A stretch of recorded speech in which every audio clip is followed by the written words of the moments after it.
Episode 16, The Backstory, Part 1. Warning, listeners' discretion is advised for mature audience only. Hey, look, check this out. Before getting into this episode, I would like to take a moment to give a moment of silence for and to send my condolences to all of the many men and women who have lost their lives or who may have lost family or friends to the countless wars that were fought around the world, foreign and domestic. This recording is by no means meant to show a blatant disregard to those who have lost and sacrificed so much to the point of relinquishing their souls. And with all due respect, that moment of silence will start now. Now, without further ado, back when I was first placed on maximum security, I took some major losses, and the biggest loss of them all was my grip on the prison and my ability to introduce contraband into the penal system from how I fell out of contact with the 3 drug mules that I had in place who would all smuggle things in for me to sell. And when I fell out of contact with them, I found myself hitting rock bottom with my finances and with being at the bottom of my bag, scraping up lint instead of something that could be spent. I told myself that I have got to figure out a way to make money with my hands tied behind my back.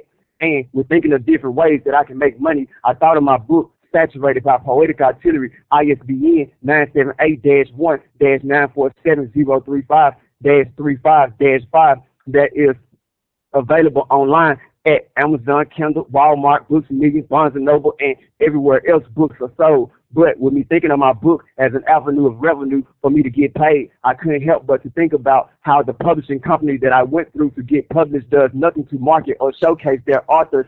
And because of this, I didn't sell or haven't sold many books to date. But not letting the negative thought of what they don't do for me poison the well of my positive thinking, I found myself taking a pen and jotting down on a small piece of paper that they threw me in a cell and expected me to rot. But little do they know, I done already broke out. Saturated by Poetic Artillery, available online at Amazon, Kindle, Walmart, Books, Millions, Barnes and Noble, and everywhere else books are sold.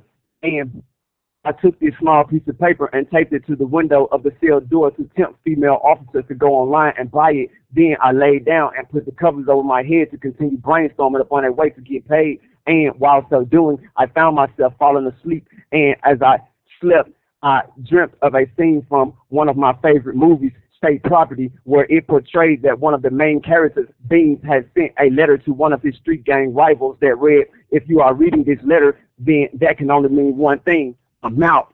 And when I dreamt of this scene, I just remember waking up smiling, call it an epiphany or what have you, but I felt it deep down in my soul that I had figured out a way to bring attention to my book that would sell millions of copies. And this is what prompted me to roll over and write on another sheet of paper that if you are reading this letter, then that can only mean one thing. I done already broke out of River Bend Maximum Security Prison, Saturated by Poetic Artillery. My book and my elaborate escape route is available on all major platforms, Amazon, Kindle, Walmart, Books, Millions, Barnes and Noble, and everywhere else you buy books. See you soon. Peace. Sincerely, Marcus Echoes, TDOC number 441514.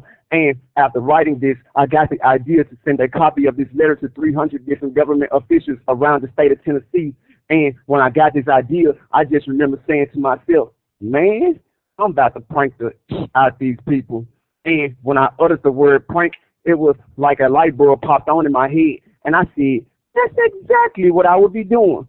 I would be pranking them. And I don't even have to stop with the state of Tennessee. I can take this show on the road. I can prank people all over this country. By the time I'm done, they're going to be calling me the man who pranked America. And when I said that, another light bulb shined in my head. And it was then when I started to imagine and act out an actual talk show host calling me out to the stage by announcing the man who pranked America, ladies and gentlemen.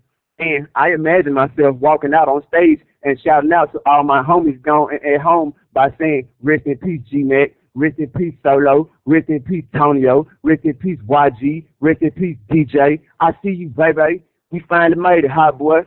Love you, mama. Love you, grandmama. I'm on my way over after the show. My mouth been watering for a good old home-cooked meal. Go on, get that ready for me, love. See you soon. Then I imagine myself sitting down and the talk show host asking me, so now tell me, how is it does one man prank an entire country? And I kept it real with him by saying, well, to tell you the truth, I didn't prank this entire country all on my own. I had the help of the American people. If it wasn't for them panicking and warning people of me escaping, I would not have been able to prank so effectively. Then I imagined a talk show host saying, well, there you have it, from the man himself, the man who pranked America, ladies and gentlemen.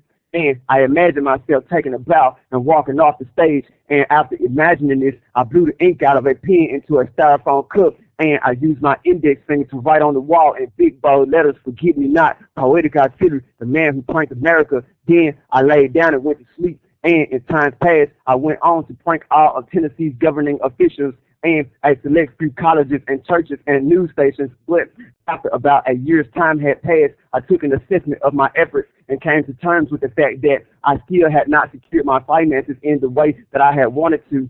And it was then that I made the executive decision to change my letter of a metaphorical escape to not only that of a metaphorical escape, but to also that of a metaphorical shooting and bombing spree.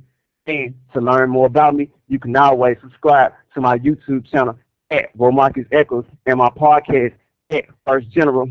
And you can always write me at Romarcus Echoes, TDOC number 441514, address 7475 Cockrell Glen Boulevard, Nashville, Tennessee 37243. And to support me to where you can hear more of me, you can always put money on my books at jpay.com. That's the letter J, P-A-Y.com. Straight up. Until next time, stay up. Peace.